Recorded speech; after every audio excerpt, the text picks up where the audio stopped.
Je suis sans famille. Je m'appelle Rémi. Et je me balade avec tous mes amis. Vitalis et Dolce. Joli cœur, Zerbino, Cathy et Rémi.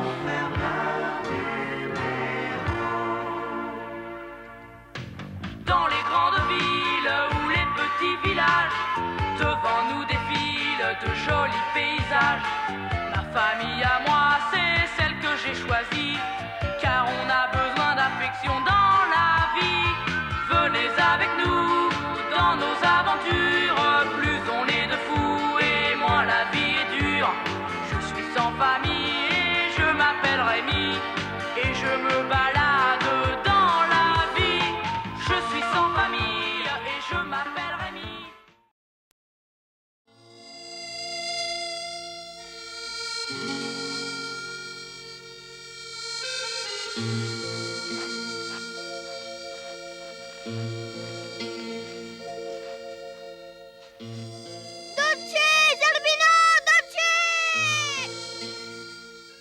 Mais Dolce et Zerbino sont morts, attaqués par des loups au milieu de la nuit. Ils sont morts. Tout le monde aimait la grâce de Dolce, avec ses petits poils frisés blancs. Zerbino était un excellent comédien, malgré son mauvais caractère et son insatiable gloutonnerie.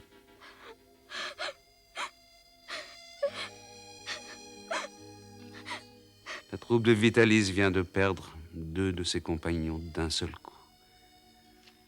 Pourtant, Rémi et les autres n'ont pas le temps de s'abandonner à leur douleur. En effet, il faut agir vite, car dans la panique de la nuit, Joli Cœur a attrapé froid. Il faut donc trouver un village pour le montrer à un médecin immédiatement.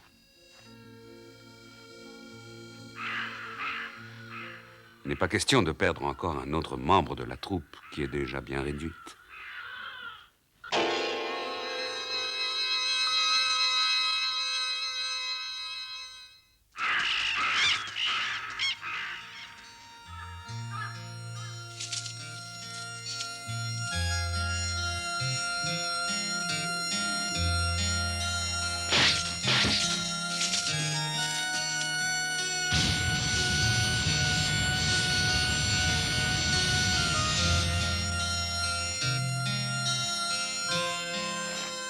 Ah non.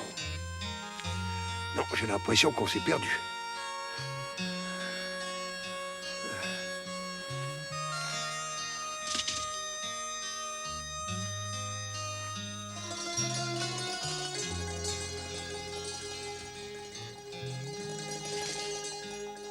Tiens, mange ça. C'est bon, c'est froid et ça te rafraîchira. Ah, il n'a presque plus de force, le pauvre, il est à bout. Il faut lui trouver un médecin le plus vite possible.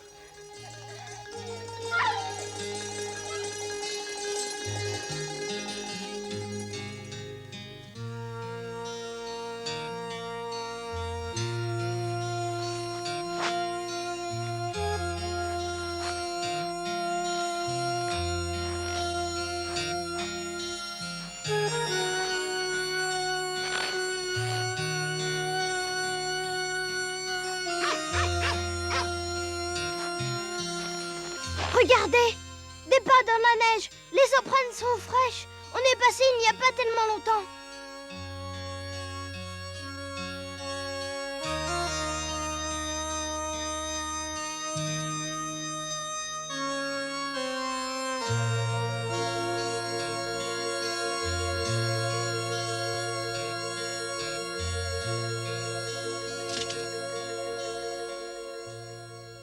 Allons, encore un peu, un tout petit peu.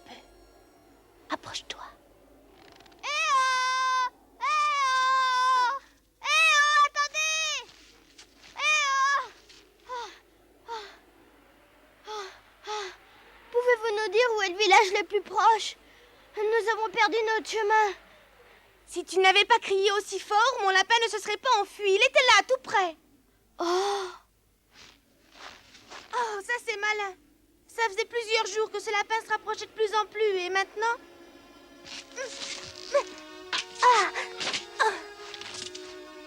Il ne reviendra plus jamais, il a eu peur, c'est certain. Je suis désolée de t'avoir dérangé, mais nous avons un malade avec nous et nous cherchons un médecin. Un malade? Et ce malade, c'est un bébé? Non, pas du tout, c'est un adulte. Si c'était un humain, il aurait 25 ou 26 ans. C'est un singe, vois-tu? Il s'appelle Jolicoeur. Un petit singe. C'est vrai? Oh, je n'ai jamais vu de singe. Viens par ici, suis-moi. La petite fille rencontrée par hasard s'appelait Cécile. Elle servit de guide à Vitalis et à Rémi et les conduisit jusqu'à son village. Tu vois cette maison qui est là-bas, à l'entrée du village, Rémi? À ton avis, à qui est-elle? Essaie de le deviner. Comment veux-tu que je le sache? Je ne suis jamais venue ici. Oh, mais c'est pourtant facile. C'est ma maison à moi. Ah bon? C'est la tienne? Merci, ma petite Cécile. Maintenant que tu nous as conduits ici, nous allons trouver notre chemin.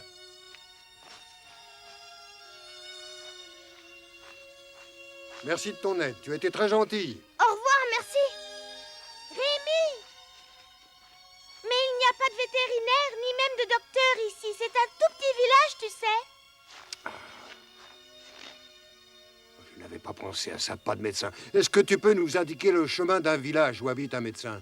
Même si vous partiez tout de suite, vous n'y verriez pas assez. Vous vous perdriez. Qu'allons-nous faire? Écoute, petite, est-ce que tu penses que je pourrais trouver un peu de vin ici? Il doit bien y avoir un magasin quelconque. Non, ce village est tout petit. Il n'y a même pas de magasin ici. Qu'est-ce que vous voulez faire avec du vin, maître Vitalis? Je voulais le faire chauffer un peu et le donner à boire à Jolicoeur. C'est le meilleur médicament quand on n'a rien d'autre sous la main. Ça marche très bien. Oh.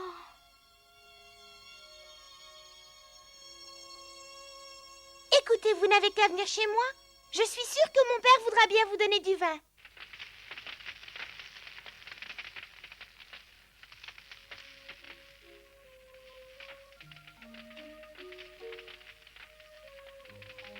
Alors, ça va mieux, monsieur Jolicoeur? Tu as moins froid avec ce vin chaud, non?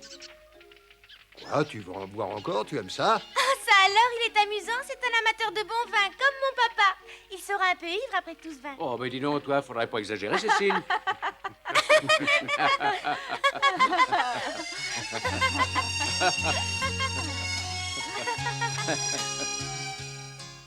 La famille de Cécile était très gaie et très accueillante. Ils donnèrent gentiment du vin pour Jolicoeur et firent réchauffer un peu de soupe pour les autres membres de la troupe. La chaleur et l'amitié de ces inconnus réchauffa le cœur de Rémi et de Vitalis, abattus par la perte de Dolce et de Zerbino.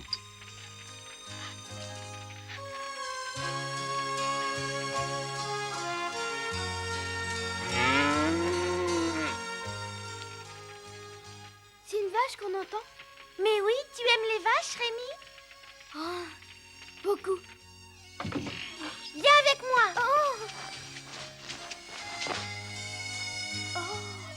Tu vois, c'est ma vache. Elle s'appelle Josette. Josette?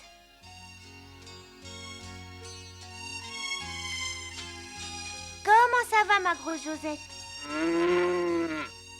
Elle va bientôt avoir un petit veau. Nous sommes très heureux. Oh, c'est vrai, quelle chance. Est-ce que je peux la caresser un peu? Mais oui, bien sûr. Merci.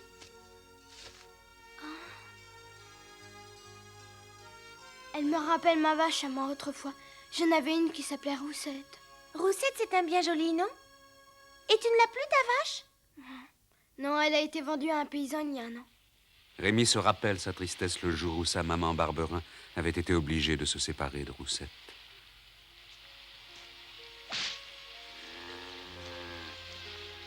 Roussette, Roussette, reviens! Roussette! Roussette! Oh, Roussette!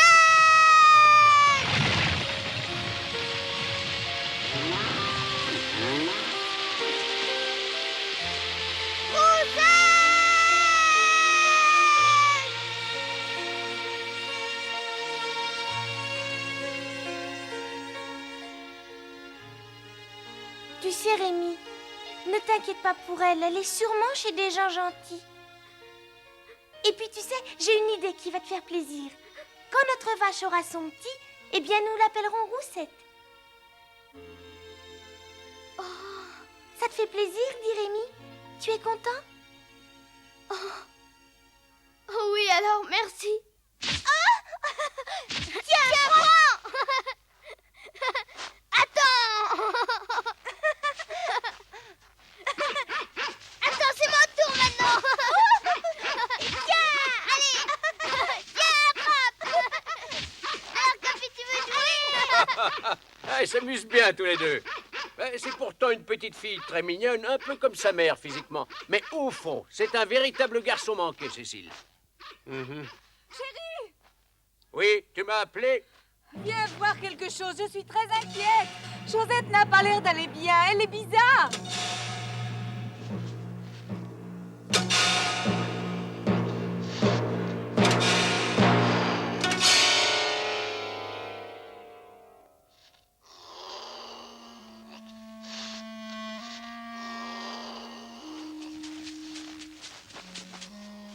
Qu'est-ce qui se passe? Qu'est-ce qui lui est arrivé? Je ne sais pas, elle a de la température et elle tremble. Non. Josette!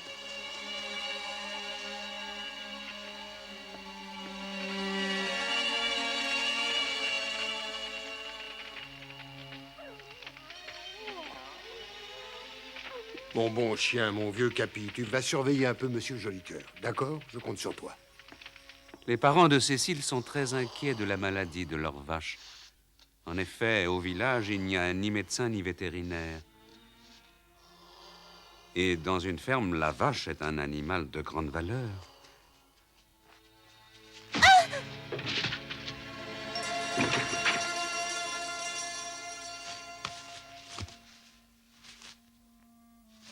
Une ferme qui n'a plus de vaches est une ferme très pauvre en vérité. Plus de lait, plus de beurre, ni de crème. Personne, mieux que Rémi, ne connaît la tristesse de perdre une vache. Il n'oubliera jamais sa Roussette.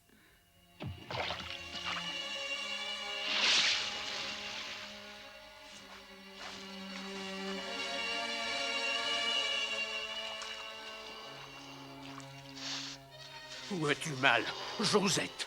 Tiens bon, ma belle, tiens bon. Il faut tenir. Tu vas bientôt avoir ton petit. Surtout ne te laisse pas aller. On voit bien qu'elle a mal. Oh. Elle a dit qu'elle se sentait très fatiguée, qu'elle souffrait. Je me rappelle, l'année dernière, la vache de Joseph a été malade comme ça. Elle aussi allait mettre bas. Et elle a commencé la veille, la fièvre et les tremblements. D'ailleurs, il y avait un vétérinaire de passage qui l'avait examinée. Je me rappelle, il n'avait rien trouvé. Elle souffrait d'une maladie inconnue. Alors le vétérinaire n'a pas su comment la soigner. Et pourtant, il avait tout essayé. Il n'y avait rien à faire. Il n'a pas réussi à la guérir malgré toute sa bonne volonté. Il a dû abandonner. Et la vache est morte peu après. Elle a perdu son veau et personne ne pouvait la sauver. Non! Je ne veux pas perdre Josette. Je veux pas qu'elle meure. Faut la sauver. Ma chérie, je t'en supplie, fais l'impossible. Oui, je te jure que je ferai tout ce que je pourrai, je te le promets. Cécile, viens par ici, viens là. Il ne faut pas pleurer, ma chérie.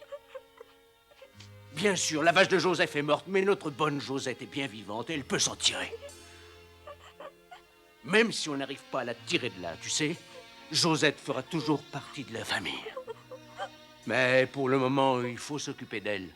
Il ne faut pas pleurer parce que ça ne sert à rien du tout.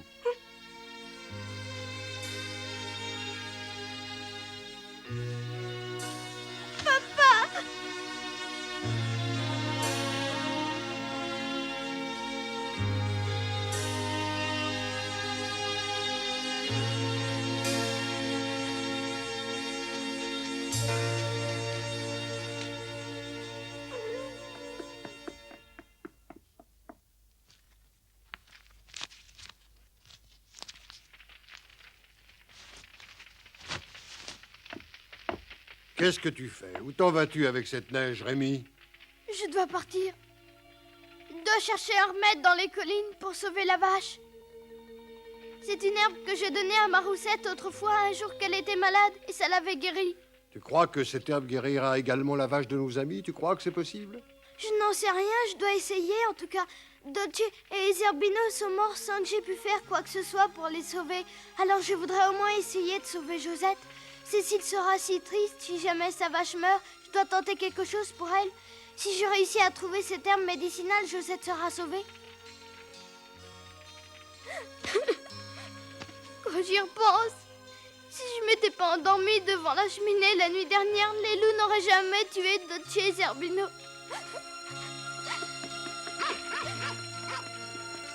Attends, Capi.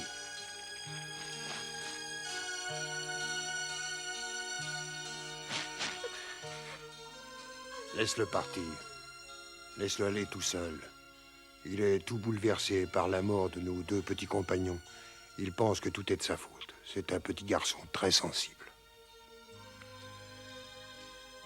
Laisse-le donc partir comme il le veut et trouver l'herbe qui guérira la vache de Cécile. S'il la trouve, cette herbe, si elle est efficace, il ira bien mieux, tu verras. Alors reste là.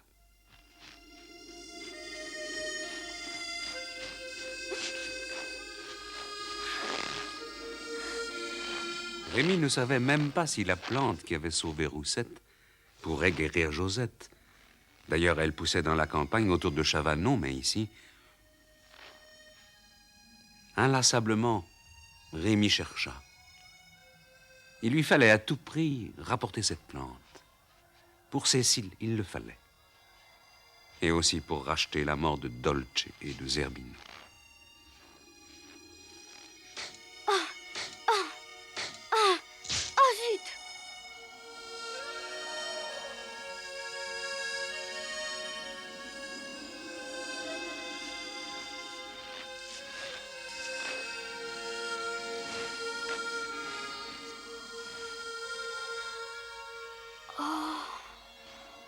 Les mains tout engourdies par le froid et les jambes fatiguées, Rémi chercha longtemps, mais nulle part il ne voyait la plante qu'il cherchait. Bientôt, la neige cessa de tomber et le soleil couchant éclaira les collines de reflets rougeoyants.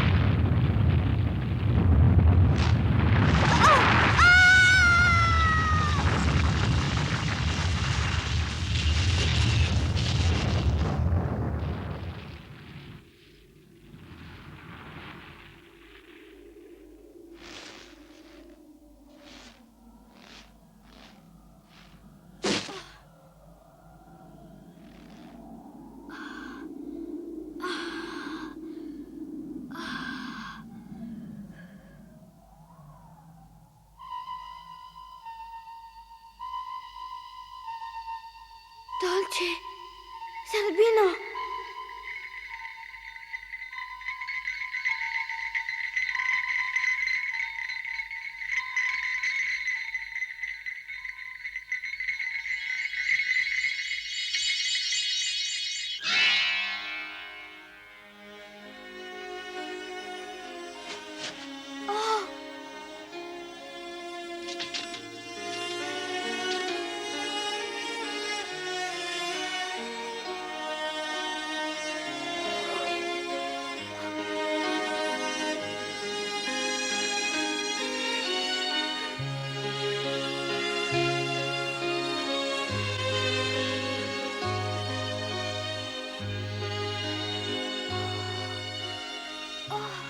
Elle était là, la plante qu'il avait tant cherchée. Elle dépassait de la neige, baignée dans la lumière des derniers rayons du soleil.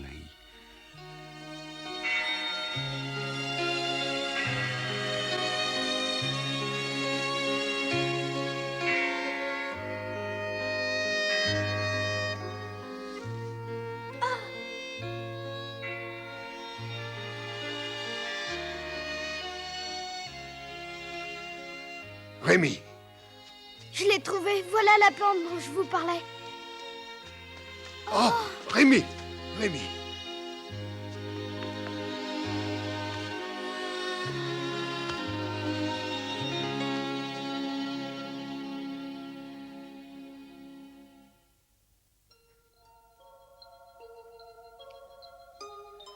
On ne sut jamais si Josette avait guéri miraculeusement ou si ce fut grâce au remède trouvé par Rémi. Mais au milieu de la nuit, ses convulsions cessèrent et la fièvre baissa.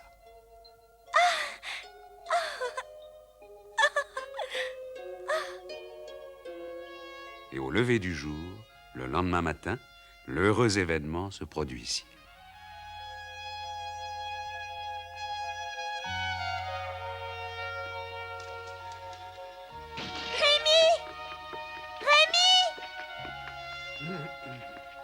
Rémi, réveille-toi! Viens vite à l'étable, vite! Qu'est-ce qu'il y a? Ta vache va plus mal? Non, le petit veau va naître. Le veau de ma Josette, il va bientôt naître. Dépêche-toi, viens voir!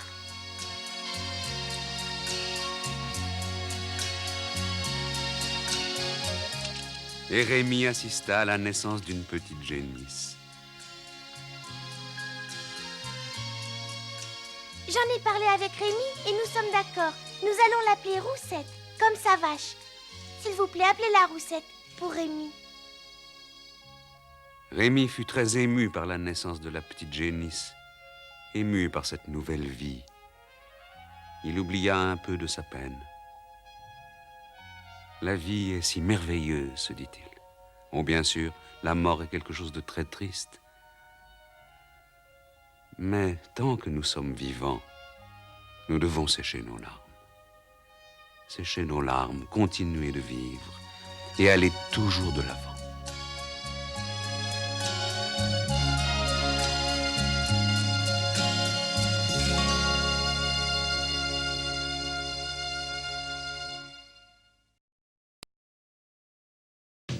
Dans les grandes villes ou les petits villages, devant nous défilent de jolis paysages. Ma famille à moi, c'est celle que j'ai choisie, car on a besoin d'affection dans la vie. Venez avec nous dans nos aventures, plus on est de fous et moins la vie est dure. Je suis sans famille et je m'appelle Rémi, et je me balade